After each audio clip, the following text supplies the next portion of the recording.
Hi, I'm Kim Westlund, and I help people discover and take action on their vision. And I want to talk to you about a word that really jumped out at me this week. The word I'm talking about is drifting. I can't help when I hear the word drifting to picture somebody in a raft or a dinghy or some kind of floaty device, just laying there in the water, being pulled in whatever direction the wind blows or the current or the waves, and just kind of floating.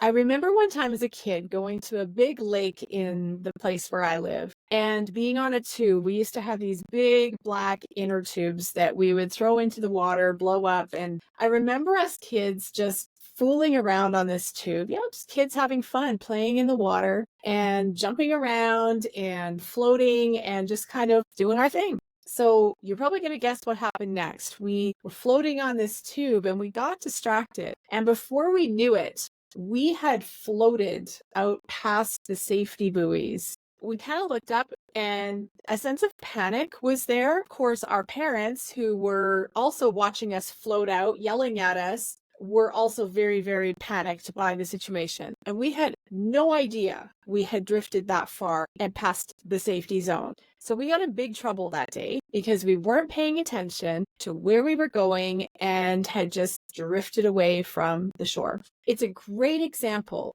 of what happens when we just drift along every day with no real purpose or intention in life. Drifting has a deceiving sense of calm and relaxation. It's easy.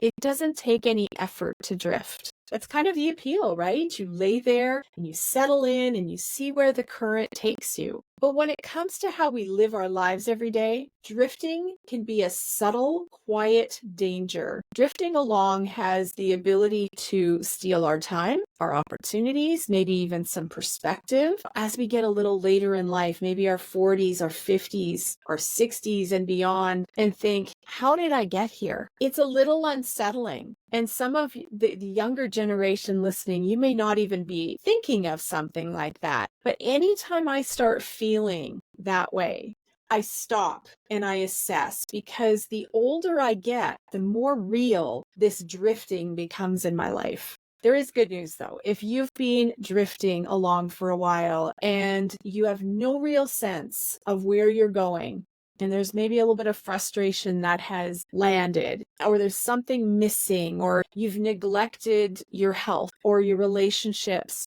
or your finances could be a mess. Whatever it is, today is the day you can start making different choices. This is what you are in control of, your choice. We may not be able to control what goes on around us and some of the chaos that we have to put up with, but you are in control of your decisions and your choices. So what's the first step in all of this? You need to understand and be aware that you are drifting. What are some of the signs that you could be drifting? If you're experiencing things like lack or broken relationships that just aren't functioning the way that you had envisioned them to, there's probably many signs. But acknowledging and being truthful about where you are and recognizing if you've been just drifting without any sense of direction is the first step in addressing it. It's about really being open to how you've been managing your life. We all grow up with certain beliefs and patterns of thinking that we've developed along the way. And the first big step is to understand if those things that we believe are helping us or are they hindering us, and why is that the case? Sometimes we don't think about the time we waste drifting, but the truth is, every single day that we have is a gift given to us, and it's up to us how we will use that time. All of a sudden, drifting doesn't make sense when we look at life that way. We don't want to look back one day with a big mountain of regret when we could have done something about it. So once you've acknowledged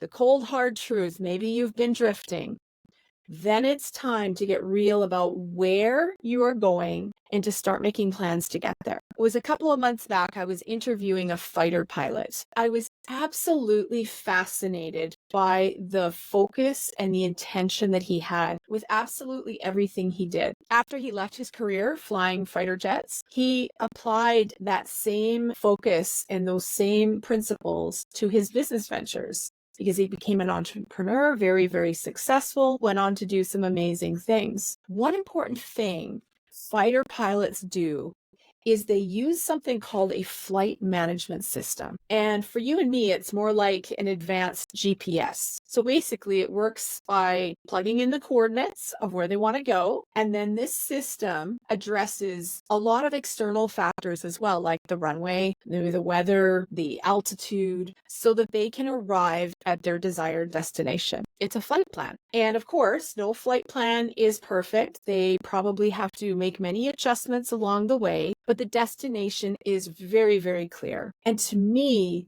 this is what having a clear vision does for you and me. We take the time to understand what our purpose is and how we want to even be remembered one day, and then we make that plan to get there. So when I think of companies, most of them have very clear vision statements guiding their daily decisions and how their teams function and how they take action. But as individuals, I find not a lot of people think about what guides their own life. So if you have never written a vision statement for yourself, I will have a link to download a very valuable resource that I'll make available to you completely free in the description to help you get started. So what do you need to get the plan activated? In order to stop drifting, there needs to be action, and put that vision for your life into motion. Think about this. Maybe you've surrounded yourself with a lot of other drifters, and now it's going to require some courage on your part to make some changes and determine how to anchor yourself against that current. When you begin to take action, you have to start with the end in mind. It's a great place to start. It will give you massive perspective on where you want to go. When your vision is very, very clear, it will be so much easier to make those decisions, because the decisions are either going to help your vision or get you off course. So the decision will be easy. So I challenge you here, measure every area of your life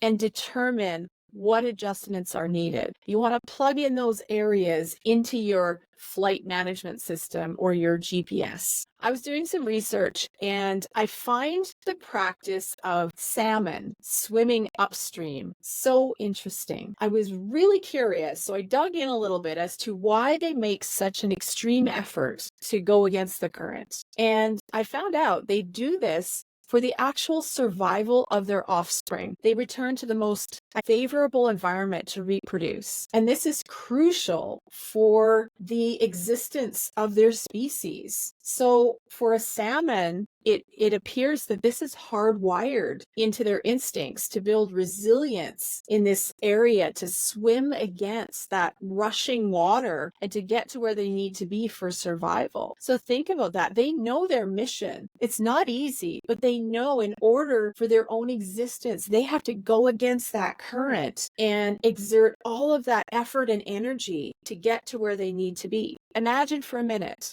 if we took that same approach to our own success. Is that something you need to determine today? It's time to dig in and find that boldness and that courage and resilience to do this for our families, our careers, and possibly our dreams. And here's one more thought about going against the current. I think it's so important to find your own path, and it may be going in a different direction from where the majority of people around you are headed. Think about that for a moment. But the world needs more people to step into their uniqueness. People are craving authenticity from others as leaders. If you want to be a leader in your space, if you want to do something unique and step into the purpose that you have, people are craving to find that kind of person. Be that person. It's easy to follow the crowd, and really that's a form of drifting. So when you have the courage to swim in your own direction and not just let the ease and the comfort of the crowd pull you along without much thought, you may just find the place that you're meant to be and to start living the life that you were always meant to live, and the life you've always dreamt about. So stop drifting and let's see what's waiting for you upstream. To get that free resource that I mentioned earlier to help guide you in creating your own vision statement, click on the link in the description. It's absolutely free for you today. Of course, subscribe to this channel for more inspiration and resources like this. Thanks for listening.